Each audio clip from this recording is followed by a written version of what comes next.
आप सभी दोस्तों को राधे राधे। दोस्तों, आज का वीडियो बहुत ज़्यादा इंपॉर्टेंट होने वाला है, क्योंकि आज की वीडियो हम जानेंगे भगवान श्री कृष्ण ने एक बछड़े का वध क्यों किया गया था। जबकि गौ हत्या सबसे बड़ा अधर्म माना जाता है, लेकिन फिर भी भगवान ने एक गाय के बछड़े का वध क्यों किया था, इसको जानने का प्रयास करेंगे। साथ ही ये भी जानेंगे आज की वीडियो में कि बरसाना का निर्माण कब और कैसे हुआ था। तो वीडियो बहुत इंपॉर्टेंट है। अगर वीडियो पसंद आए लाइक करना, चैनल पर नए हो सब्सक्राइब जरूर कर लेना।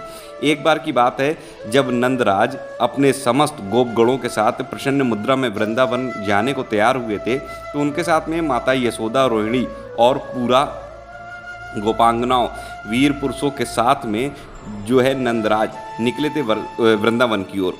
तब शंख बजे और नगाड़ों की ध्वनियाँ हुई और बहुत से गायकों ने नंदराज का यशोगान किया। उसके साथ ही वृषभानुवर यानी कि श्री राधा जी के जो पिताजी थे वृषभानु जी, वो भी अपनी पत्नी के साथ हाथी पर सवार होकर के वृंदावन की ओर चले और साथ में उन्होंने श्री राधा जी को अपनी गोद में ले रखा था। जैसे ही वो वृंदावन पहुंचते हैं तो वहाँ पर समस्त जो गोप थे उन्होंने अपने सेवकों के सहित वृंदावन में प्रवेश करके इधर उधर अलग अलग अपने तंबू बना लिए, जिनको गोष्ठ कहा जाता था पहले के समय में।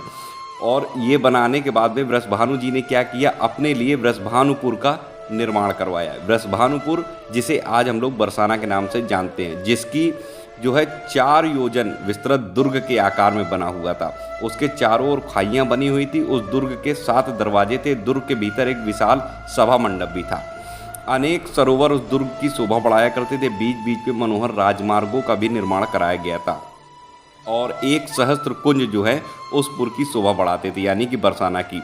भगवान श्री कृष्ण ने नंदगांव और बरसाना के बीच में बालकों के साथ क्रीड़ा करते हुए घूमते हुए गोपांगनाओं की प्रीति बढ़ाते थे।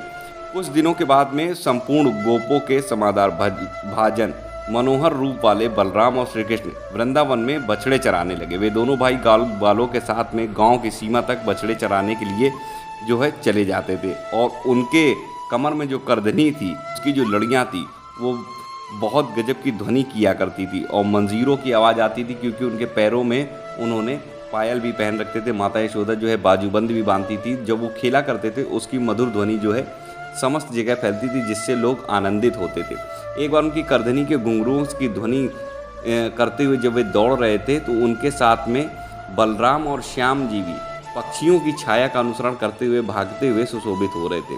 सिर पर मोर पंख लगाकर फूलों और पल्लवों का श्रृंगार धारण करते थे। एक दिन उनके बछड़ों के झुंड में कंस का भेजा हुआ वत्सासुर आकर मिल गया।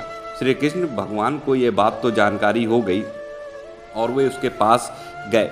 वह दैत्य गोप बालकों के बीच में सब ओर पूंछ उठाकर बार बार दौड़ता हुआ दिखाई देता था।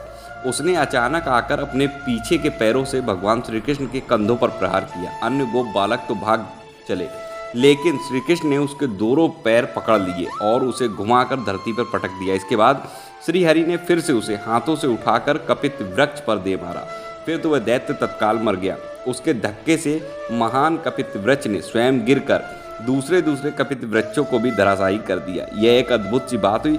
सभी ग्वाल बाल आश्चर्यचकित हो गए कि कन्हैया को वहाँ साधुवाद वे देने लगे। देवता लोग आकाश में खड़े होकर जय जयकार करते हुए फूल बरसाने लगे। उस दैत्य की विशाल ज्योति श्री कृष्ण में लीन हो गई। इस बात पर बहुलासु जी ने पूछा नारद मुनि से कि ये तो बड़े आश्चर्य की बात है, वत्सासुर के रूप में पहले का कौन सी पुण्यात्मा पुरुष प्रकट हो गई थी जो परिपूर्णतम परमात्मा श्री कृष्ण में विलीन हो गई। तब नारद जी बताते हैं कि मुर का एक पुत्र था जो महादैत्य प्रमील के नाम से विख्यात था। उसने देवताओं को भी युद्ध में जीत रखा था। एक दिन वह वशिष्ठ मुनि के आश्रम पर गया। वहाँ उसने मुनि की होमधेनु नंदिनी को देखा। उसे पाने की इच्छा से वह ब्राह्मण का रूप धारण करके मुनि के पास गया और उस मनोहर गाय के लिए याचना करने लगा। महर्षि दिव्यदर्शी थे, वे सब कुछ जानकर भी चुप रह गए, कुछ बोले नहीं। तब स्वयं नंदिनी यानी कि गाय ने कहा कि दुर्मते, तू मुर का पुत्र दैत्य है, तो भी मुनियों का गायों का अपहरण करने के लिए ब्राह्मण का रूप बनाकर आया है, और जा तू गाय का बछड़ा हो जा। नंदिनी के इतना कहते हुए महान असुर मुर पुत्र गौवत्स बन गया। तब उसने मुनिवर वशिष्ठ तथा उस गाय की परिक्रमा और प्रणाम करके कहा, मेरी रक्षा कीजिए, मेरी रक्षा कीजिए। तब गाय बोली, महादैत्य, द्वापर के अंत में जब तू श्री कृष्ण के बछड़ों में घुस जाएगा, उस समय तेरी मुक्ति होगी। तो ये दोनों बातें आप समझ गए होंगे कि जिस बछड़े का अंत किया था वो कंस का भेजा हुआ राक्षस था जिसने गाय के बछड़े का रूप धारण कर रखा था श्राप के कारण, उसको मुक्ति दी थी भगवान ने और वो भगवान श्री कृष्ण के अंग में विलीन हो गया था। और बरसाने का निर्माण कैसे हुआ था ये भी आप जान गए होंगे। आशा करता हूँ वीडियो आपको पसंद आया। वीडियो पसंद आया तो लाइक शेयर कमेंट जरूर करिए और इस वीडियो को अन्य लोगों तक जरूर पहुँचाएं। मिलता हूँ अपने अगले वीडियो के साथ, तब तक आप सभी को राधे राधे।